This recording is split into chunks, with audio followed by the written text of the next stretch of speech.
justice at the level of any particular society. Just institutions are institutions that give the worst off the best life chances, the best lifelong possibilities that can sustainably be given to them.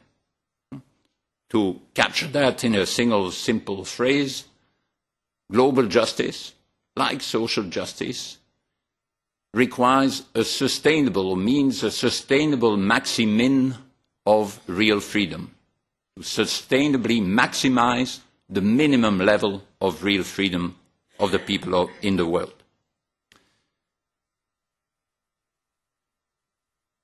With these two clarifications in mind, sustainable development and justice, what is then the relationship between a green world and a just world, green Europe and a just Europe, between sustainability and social fairness? Very simple. One is the condition of the other. Sustainable generalizability is a necessary condition for global justice. Put it differently, we cannot possibly achieve our social justice objective without achieving the environmental objective. Why?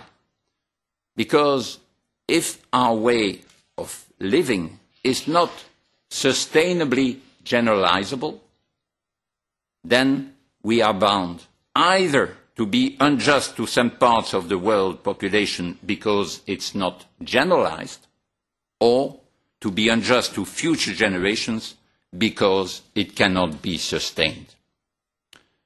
So if one is the condition of the other, does it follow that there is no tension, no conflict, no trade-off between social justice and sustainability, between social Europe and green Europe? By no means.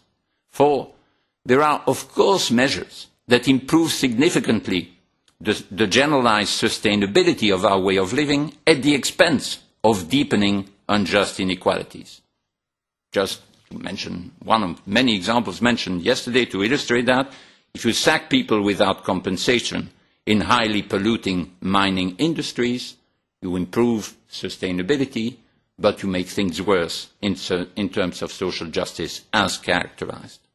And conversely, there are, of course, measures that reduce unjust inequalities while increasing unsustainability for our way of living. Just think, for example, of reducing unemployment, reducing social exclusion by developing massive new road infrastructure.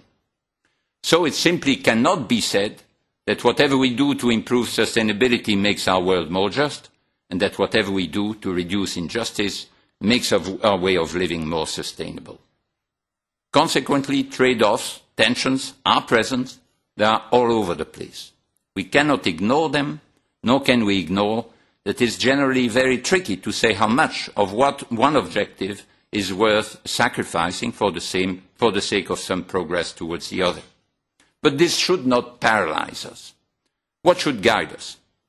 A useful rule of thumb, I suggest, and indeed an important safeguard, as the Commissioner just alluded to, an important safeguard in the context, in the present context against wrong-headed reactions to the economic crisis, is some sort of win, no loss guiding principle.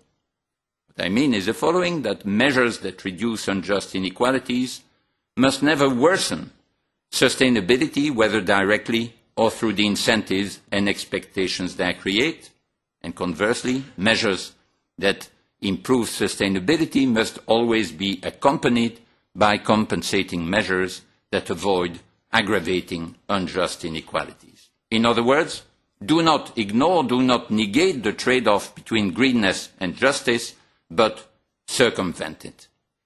This is, in a way, already my answer to the second question, which I mentioned at the start, which I said I would handle, after what is the problem, what is the solution.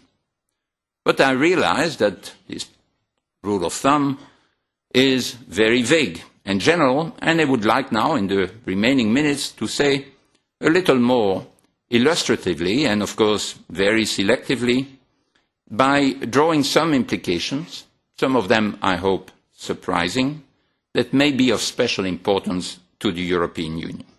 And I shall do so, as promised, in the form of a critical commentary on what is probably the most classic slogan of the ecological movement since its inception in the 1970s: think globally, act locally. Think globally. Yes, definitely. If anyone still has doubts after 4 decades of ecological analysis and advocacy, all the media fuss around global warming will have killed them. I mean, killed the doubts, not the people. But be careful. Think globally must not only mean think across the borders of all nations, it must also mean think across the borders of all sectors of life. Just one example. At several points at yesterday's workshop, the expression environmental justice was used, and indeed Commissioner Spidla just used it too, suggesting that the way to think about the environment, about justice, and about justice at the same time, is to erect a new field of study called environmental justice. This reflects a welcome new awareness, and it is no doubt well-intentioned, but I think nevertheless that it is profoundly misleading. It is, of course, of crucial importance to realize that distributive justice is not only a matter of distribution of monetary income, of purchasing power, as both our President today and our Chair and our Commissioner emphasized rightly.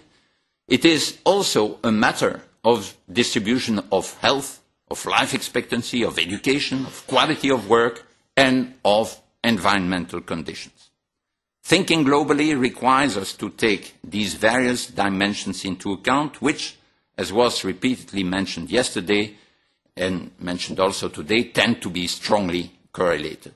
But it would be wrong to chop up the issue of justice that arises in this way into as many different spheres of justice: fiscal justice, educational justice, health justice, justice at work, environmental justice, and so on, thereby suggesting that each of them must be treated separately from the others.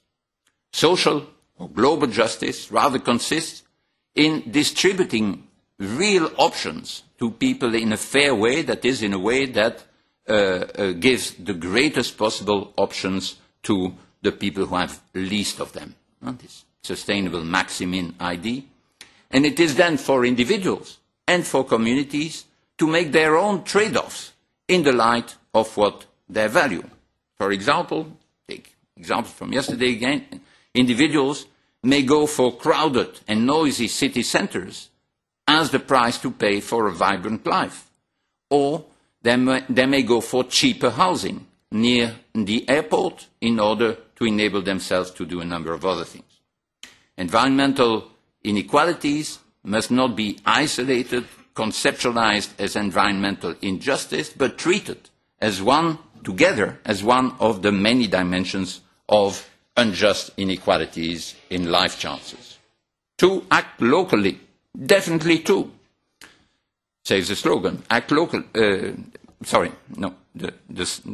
slogan question is, should we only, so the first aspect is think globally. Second aspect is act locally. Definitely too. And starting with